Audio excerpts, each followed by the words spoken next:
Hello student, next है हमारा reaction of metals with water, यानी कि धातुओं की जल के साथ अभिक्रिया। तो देखो, धातु जो होते हैं ना वो जल के साथ अभिक्रिया करते हैं। कैसे करते हैं कि इसमें जो एक धातु है सोडियम धातु जो होती है वो जल के साथ अभिक्रिया करती है। कैसे करती है? जैसे you observe that sodium react visually with water, यानी कि आप लोगों ने देखा होगा कि जो सोडियम होता है वो जल के साथ अभिक्रिया करता है। Some other metal do not do so. For example iron react with water slowly, यानी कि जो लोहा जो होता है ना वो जल के साथ अभिक्रिया तो करता है, लेकिन कैसे करता है? मतलब बहुत स्लो करता है। तो देखो, जो सोडियम होता है वो जल के साथ अभिक्रिया करता है, जल के साथ अभिक्रिया करके तो तेज गति से जलने लगता है। इसमें क्या रखा है कि special are should be taken that the size of sodium metal species of roughly the size of a wheat grains. It should be held with a pair strong. Take 250 milliliter beaker glass tumbler, fill half the which water. Now carefully cut a small pieces of sodium metal. यानी कि आप क्या करेंगे कि एक beaker के अंदर लगभग 250 मिलीलीटर के आसपास उसमें थोड़ा सा पानी डालिए, उसमें एक सोडियम का छोटा सा टुकड़ा डालिए। तो हम क्या देखते हैं?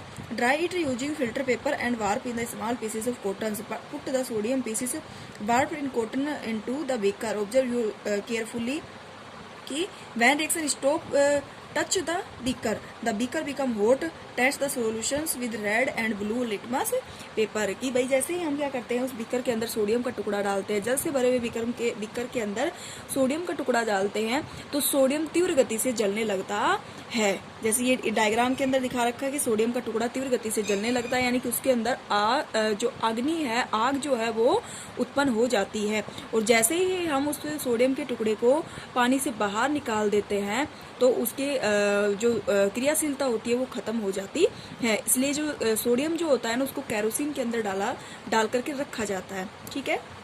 नेक्स्ट है reaction of non metal with water, यानी कि जो अधातु होती है उनकी जल के साथ अभिक्रिया।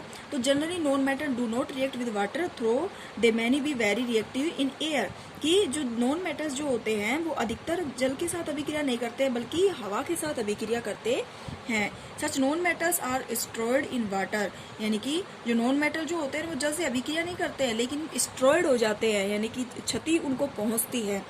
तो for example phosphorus is a very reactive non metals, यानी कि फॉस्फोरस जो होता है वो बहुत ही ज्यादा रिएक्टिव नॉन मेटल होता है। It catches fire the export to air, ये जल हवा के संपर्क में आते ही क्या होता है? फायर हो जाता है, यानी कि जलने लगता है।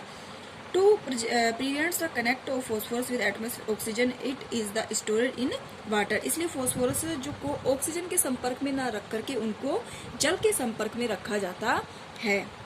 ओके, देन नेक्स्ट है reactions of metal and non metal with acid, यानी कि धातु और धातुओं की एसिड से अभिक्रिया।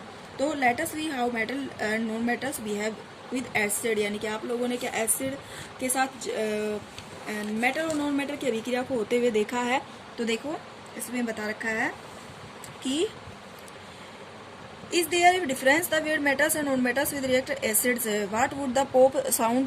Some cases to be the when during match sticks the brout near the mouth of the test tubes.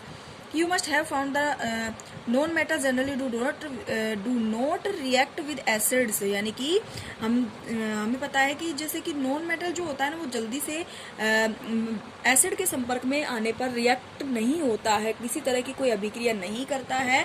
लेकिन but metals react with acids or produce hydrogen gas that burn with a pop sound। और metal जो होते हैं वो acid से अभिक्रिया करके hydrogen gas को प्रोड्यूस करते हैं और उनमें पोप यानी कि बहुत ही हल्की मात्रा में फिर कहीं की ध्वनि निकलती है। You must have notice that copper does not react with dilute hydrochloric acid even the heating but is react with sulphuric acid, यानी कि आप लोगों ने देखा होगा कि कॉपर जो होता है वो डाइल्यूट हाइड्रोक्लोरिक एसिड के साथ में अभिक्रिया नहीं करता है, लेकिन ऊष्मा पा करके सल्फ्यूरिक एसिड जो होता है वो अभिक्रिया करता है। ओके, उसके बाद आता है रिएक्शन विद बेस की अभिक्रिया, बेस से अभिक्रिया।